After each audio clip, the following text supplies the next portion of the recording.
Assalamualaikum students, welcome to the digital learning session of SSCA. How are you students? I hope you all are fine by the grace of Almighty Allah. Students, it's me, Miss Banis, your science teacher. From now I will teach you science. So let's start.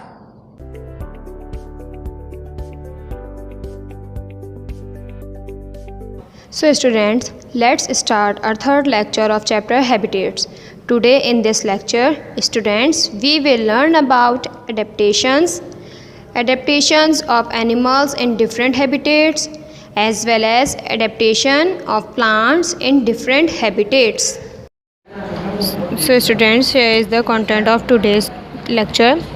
Adaptation of animals, in which we will discuss about camel and fish, and the adaptation of plants, in which we will discuss about cactus and water lily. Students, जैसे कि आप सब जानते हैं, आज के lecture का पहला टॉपिक है एडेप्टेशन। लेकिन एडेप्टेशन को समझने से पहले हम प्रीवियस लेक्चर की कुछ चीज़ें रिवाइज करते हैं, जैसे कि habitats. So students, what is habitat? The place where an organism lives is called habitat, यानी कि वो जगह जहाँ कोई लिविंग ऑर्गेनिज्म रहता है, उस जगह को हम कहते हैं उसकी habitat. Students, we have learn different types of habitat such as desert, arctic and coral reef. अब आप बताइए, डेजर्ट में कौन रहता है? कैमल। ओके, आर्कटिक में कौन रहता है? Polar bear. तो क्या ये पोलर बेयर डेजर्ट में सरवाइव कर सकता है, या कैमल आर्कटिक में सरवाइव कर सकता है? क्या ये रह सकते हैं डिफरेंट हैबिटेट में? आप सब लोग जानते हैं कि ऐसा नहीं हो सकता, लेकिन क्या आपको पता है क्यों? उसकी वजह ये है कि कैमल और पोलर बेयर ने अपनी बॉडी में कुछ ऐसे चेंजेस किए हैं जिसकी वजह से वो अपने हैबिटेट में इजीली रह सकते हैं। ये जो इनकी बॉडी में चेंजेस होते हैं, इन्हीं को कहते हैं एडेप्टेशन। तो आइए एडेप्टेशन की प्रॉपर डेफिनेशन देखते हैं। एडेप्टेशंस आर स्पेशल कैरेक्टरिस्टिक्स और behaviour that organisms have to enable them to survive the living conditions in their habitats. Means कोई भी living organism अपने characteristics या behavior में कुछ ऐसे changes करे ताकि वो अपने habitat में easily survive कर सके। ये changes कहलाते हैं adaptations. So students, अब हम animals और plants की adaptations को discuss करेंगे different habitats में। So students, first we will discuss the adaptation of camel.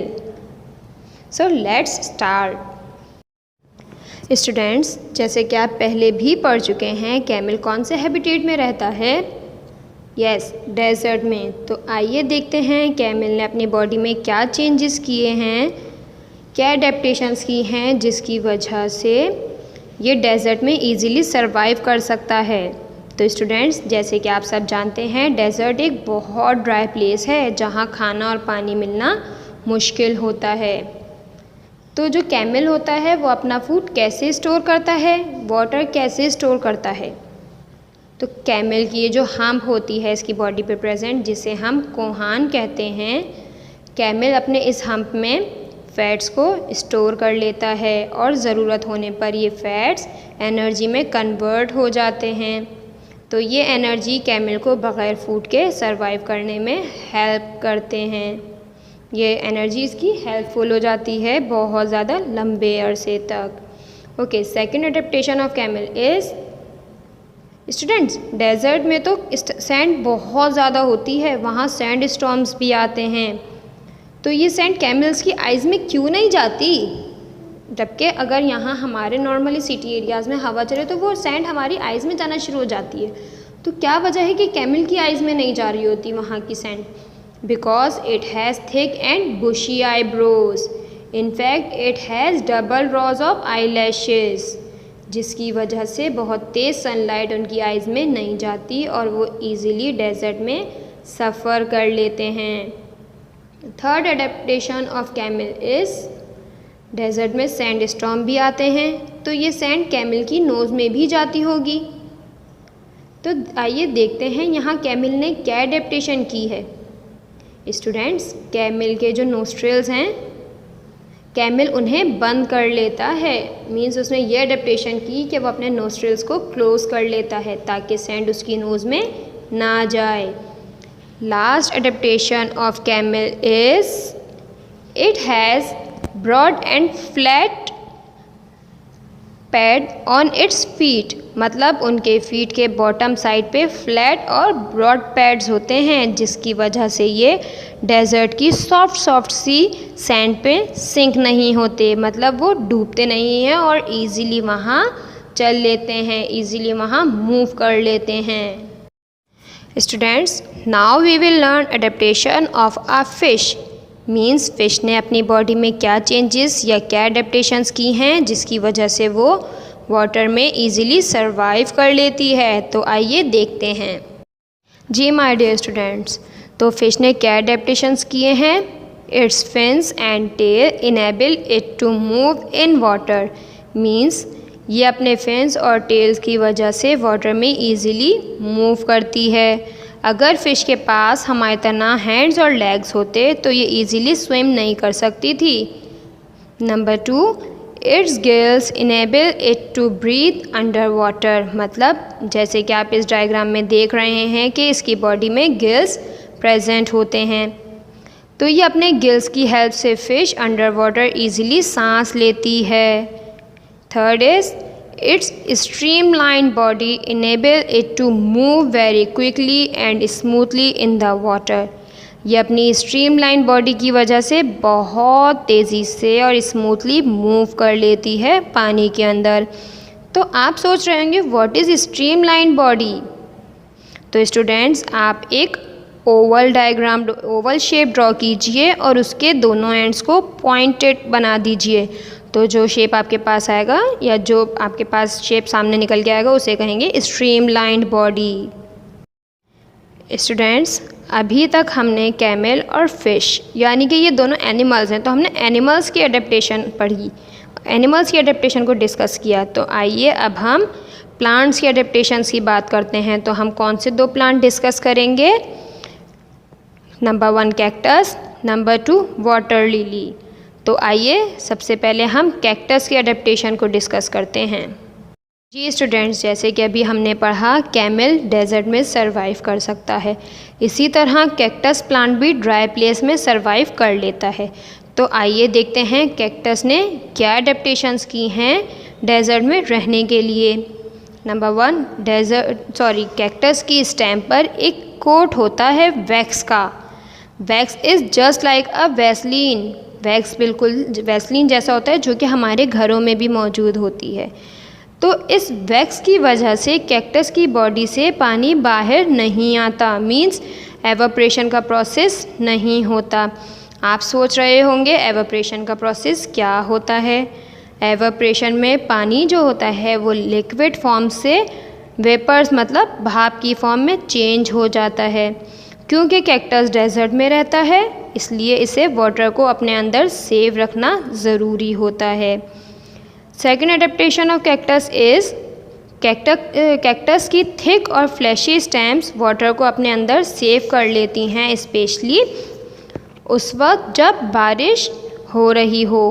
Cactus का फूड भी उसकी स्टेम्स ही बनाती हैं क्योंकि उसकी स्टेम्स ग्रीन कलर की होती हैं। स्टूडेंट्स, हम तो अब तक यही जानते थे, यही हमने पढ़ा था कि प्लांट्स का फूड उनके लीव्स बनाते हैं, तो फिर कैक्टस का फूड उसकी स्टेम क्यों बनाती है? क्योंकि कैक्टस के leaves small spines means needle like होते हैं, यानी कि नोकीले होते हैं। अल्लाह पाक ने कैक्टस के लीव्स ऐसे ही बनाए हैं ताकि इनके थ्रू एवापोरेशन ना हो और वाटर कैक्टस में ही सेफ रहे। ये स्पाइंस कैक्टस को प्रोटेक्ट भी करते हैं। स्टूडेंट्स, अभी हमने एक प्लांट मतलब कैक्टस के अडेप्टेशन को पढ़ा। आइए अब हम अपने second plant means water lily की अडेप्टेशंस को पढ़ने और समझने की कोशिश करते हैं। स्टूडेंट्स, वाटर लिली ऐसा प्लांट है जो वाटर में ग्रो करता है। स्टूडेंट्स, जैसे कि हम जानते हैं लीव्स फ्लावर के लोअर साइड मतलब नीचे वाले साइड पे होते हैं, लेकिन वाटर लिली के लीव्स तो हमें डायग्राम में अगर हम देखें तो वाटर में ही फ्लोट करते हुए, वाटर में ही तैरते हुए नज़र आ रहे हैं। अब आप सोच रहे होंगे कि ऐसा क्यों है, क्योंकि वाटर लिली के लीव्स वाइड और फ्लैट शेप के होते हैं और उनमें थोड़ी थोड़ी खाली जगह भी होती है, जिसकी वजह से ये वाटर में इजीली फ्लोट करते हैं। ये वाटर की सरफेस पे इसलिए भी होते हैं ताकि ये सनलाइट को एब्जॉर्ब करके अपना फूड प्रिपेयर कर सकें। Second one is water lily का स्टोमेटा यानी स्मॉल ओपनिंग अपर सरफेस पे होते हैं लीव्स के। ये स्टोमेटा गैसेस एक्सचेंज करने का काम करते हैं, जबकि वो प्लांट्स जो कि लैंड पे ग्रो करते हैं, मीन्स हमारे घर में या गार्डन में हैं, उनके स्टोमेटा लीव्स के लोअर साइड पे होते हैं। Third adaptation of water lily is water lily के लीव्स पे वैक्सी कोटिंग होती है उनकी अपर सरफेस पे। ये वैक्सी लेयर वाटर लिली के वाटर लिली की लीव्स की लेयर को वाटरप्रूफ बना देती है। सो स्टूडेंट्स, वाटर लिली की एडेप्टेशंस आपको क्लियर हुई?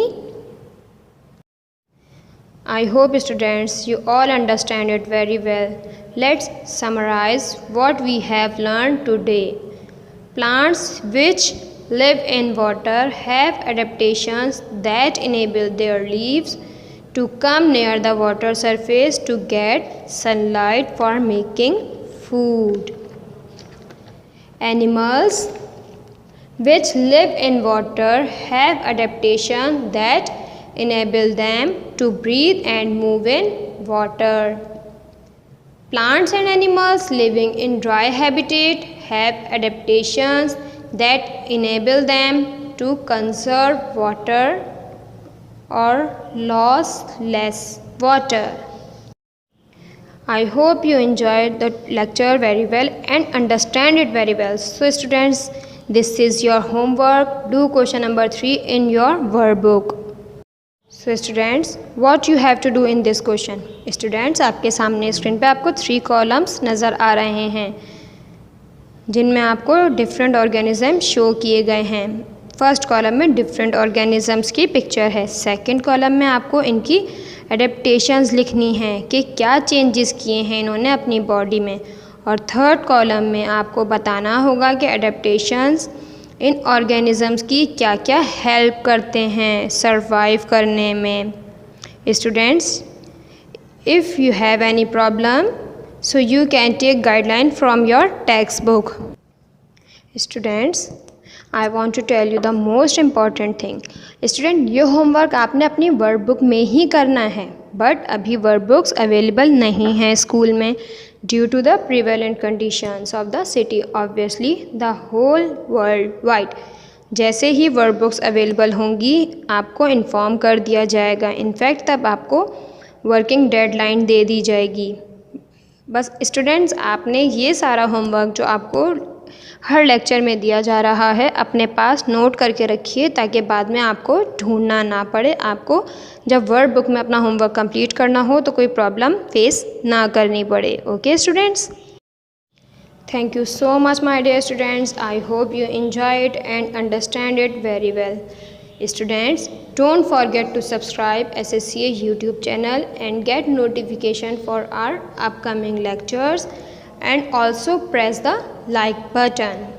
Take care of yourself, stay home, stay safe. Allah Hafiz.